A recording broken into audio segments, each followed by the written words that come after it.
Hello everyone, welcome to we stoppers. आज के video में हम लोग जियो फाइनेंशियल सर्विसेज का फंडामेंटल और टेक्निकल एनालिसिस करेंगे। इसका आईपीओ आया था अगस्त 2023 में, 2000 पे लिस्ट हुआ था। उसके बाद में प्राइस काफ़ी अप गया था, लेकिन उसके बाद से डाउन होने के बाद में इसमें काफ़ी अच्छी मूवमेंट मिली थी।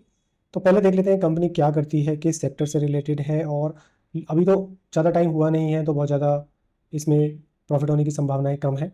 तो देख लेते हैं कि पहले कंपनी के बारे में जान लेते हैं। ये देखिए फाइनेंशियल सर्विसेज से रिलेटेड है। ये मैं स्केनेक्स पे देख रहा हूँ और एनबीएफसी सेक्टर यानी कि इंश्योरेंस और फाइनेंशियल सर्विसेज में ये सर्विसेज प्रोवाइड करती है। आप देख रहे हैं कि मार्केट कैप इसका काफ़ी अच्छा है और इसने 52 वीक्स हाई दिया हुआ है यहाँ पर 363, और लो इसने 200 के आसपास में दिया हुआ है। तो अच्छे खासे प्राइस पर चल रहा है।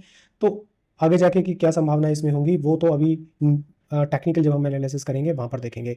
लेकिन अगर लॉन्ग टर्म के यहाँ पर हम लोग देख लेते हैं तो अभी ज़्यादा टाइम हुआ नहीं है, तो फिर भी आप देखेंगे ये 2 ईयर्स में इसने 34% का गेन दिया हुआ है। इसके बाद में अगर नीचे देखेंगे तो एनालिसिस जो कहते हैं कि वो होल्ड रखने की सलाह देते हैं, लेकिन नीचे अगर आप इसका कंपैरिजन करेंगे तो ये देखिए दूसरे नंबर पर ही आता है मार्केट कैप के हिसाब से। बाकी और जो कंपनीज हैं वो काफ़ी नीचे हैं। चोलामंडलम और श्रीराम फाइनेंस इसके थोड़ा बहुत कंपैरेटिव में आती हैं, लेकिन बहुत ज़्यादा वो भी नहीं है। बजाज फाइनेंस नंबर 1 पर है और सेकंड नंबर पर ही जियो फाइनेंशियल सर्विसेज है, क्योंकि रिलायंस इंडस्ट्रीज का पार्ट है तो मार्केट कैप्चर तो इसका ज़्यादा होना ही है। और अगर हम नीचे आएंगे तो फाइनेंशियल्स में भी अगर ज़्यादा कुछ देखेंगे तो वहाँ पे देखने के लिए नहीं है, लेकिन सारी पॉजिटिव चीज़ें मुझे नज़र आ रही हैं।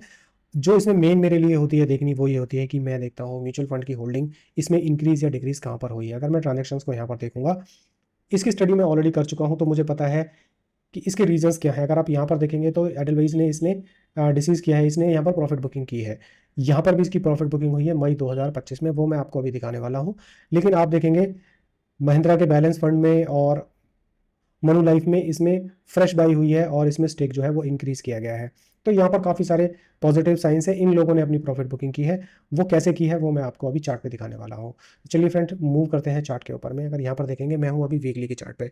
आप देखेंगे प्राइस ने 200 पे लिस्ट किया था। उसके बाद में ही काफ़ी अच्छी मूवमेंट मिलने के बाद में प्राइस जो है वो 400 तक गया था, लेकिन उसके बाद फिर से वापस 200 पे आ गया और बिल्कुल बॉटम से ही चलना स्टार्ट हो गया था। इसकी एक और वीडियो मैंने अपने पुराने चैनल पे डाली थी, लेकिन हो सकता है वहाँ से डिलीट हो गई होगी, क्योंकि वहाँ पर काफ़ी सारे कम्युनिटी स्ट्राइक्स आ गए थे। यहाँ से प्राइस में काफ़ी अप मूवमेंट हुई थी, लेकिन क्या आज की डेट में मेरे को इसमें करना चाहिए, इसके बारे में डेप्थ में बात कर लेते हैं। अब मैं जाता हूँ यहाँ से 3 महीने की कैंडल पे। 3 महीने की कैंडल पे आप देखेंगे तो यहाँ पर एक 6 मंथ का मैंने यहाँ पर डिमांड जोन मार्क किया हुआ है। तो प्राइस यहीं पर आया था और बिल्कुल बॉटम से नीचे चला गया था।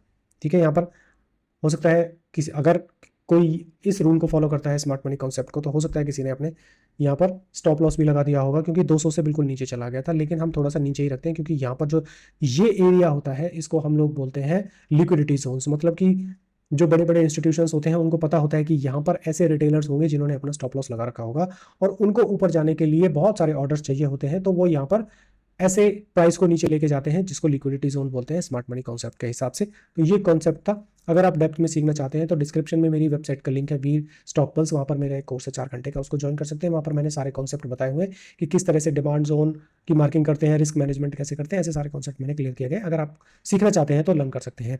अब मंथली पे अगर मैं जाता हूँ तो मंथली पे भी आप देखेंगे यहाँ पर सेलिंग जोन्स एक बना हुआ है। प्राइस देखिए अब जा चुका है। जब अब चला जाता है तो नॉर्मली क्या होता है, रिटेलर्स की इंटेंशन हो जाती है कि अब पॉजिटिविटी आ गई है तो हमें एंट्री कर लेनी चाहिए।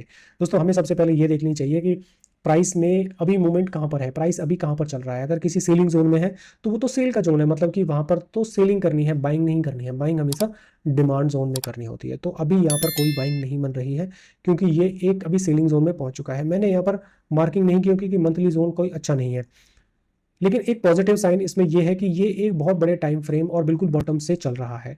तो ये अभी है तो अप ट्रेंड में, लेकिन आज की डेट में इसमें कोई एंट्री नहीं है। मतलब कि 335 में हम लोग इसमें कोई भी एंट्री नहीं करनी चाहिए हमें।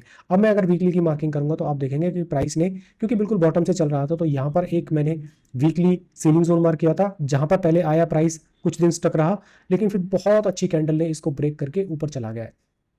लेकिन अभी भी ये देखेंगे कि एक बहुत ही इंपॉर्टेंट लेवल पर है, जो कि है 335। तो यहाँ पर बिल्कुल भी एंट्री नहीं लेनी है। लेकिन अब मैं यहाँ पर एक मार्किंग कर रहा हूँ, एक डिमांड जोन में यहाँ पर मार्क कर दे रहा हूँ, ये वाला। तो इसकी किस तरह से मार्किंग करनी है वो मेरे कोर्स में दिया हुआ है। अगर आप सीखना चाहते हैं तो आप उसको ज्वाइन कर सकते हैं बहुत ही नॉमिनल प्राइस में। तो यहाँ पर ये एक जोन बन रहा है। तो देखिए मैं इसमें क्या प्लानिंग कर सकता हूँ वो आपके साथ में शेयर करता हूँ। ठीक है, तो अभी क्या है कि प्राइस यहाँ पर है। अगर प्राइस यहीं से ही ये ऊपर की तरफ चला जाता है, तो अगर ये प्राइस यहीं से ही ऊपर की तरफ चला जाता है इस तरह से और एक बढ़िया कैंडल बन जाती है तो वेल एंड गुड है, और मुझे वेट करना चाहिए कि इसको क्रॉस करे और इसके ऊपर जाके अच्छे से क्लोजिंग दे। एटलीस्ट वीकली की कैंडल जैसे ये कैंडल बनी है ऐसी यहाँ पर एक कैंडल बने और उसको ऊपर जाए, तो हम वहाँ पर इसमें एंट्री प्लान कर सकते हैं। लेकिन अगर ये यहाँ से ऊपर नहीं जाता है और यहीं से ही ये नीचे आता है, तो मैंने जोन मार्क कर दिया है, तो यहाँ पर हम लोग 300 के आसपास में या 290 के आसपास में एंट्री प्लान कर सकते हैं। तो और जो इसका टारगेट है, टारगेट हमेशा हम लोग 1:2 का रखेंगे, और स्टॉप लॉस हम लोग यहाँ पर इसके नीचे रख सकते हैं। लिक्विडिटी जोन से हमें काफ़ी नीचे रखना होता है, तो 260 या 270 के आसपास में भी रखा जा सकता है। 260 तो बहुत ज़्यादा हो जाएगा, लेकिन हाँ 270 के आसपास में यहाँ पर प्लान किया जा सकता है।